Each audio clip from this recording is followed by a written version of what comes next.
পুঁই শাক, কাঁঠাল বীজ, পেঁপে, রসুন, পেঁয়াজ আর মুগ মুসুর ডাল ভালোভাবে ধুয়ে নিয়েছি, সাথে কাঁচা লঙ্কাও দিয়েছি আর পেঁয়াজও দিয়ে ভাপিয়ে নেব।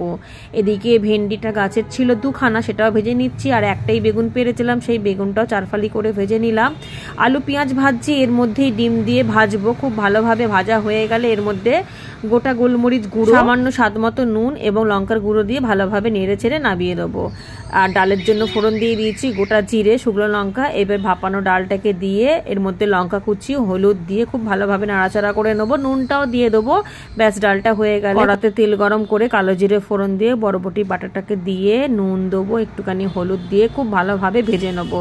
ব্যাস, রান্না কমপ্লিট। এইদিকে পাঁচমিশালি সবজি দিয়ে ডাল, বরবটি বাটা, একটা ভেন্ডি ভাজা, না দুটো ভেন্ডি ভাজা, বেগুন ভাজা আর আলু পেঁয়াজ দিয়ে ডিম ভাজা, সাথে ভাত।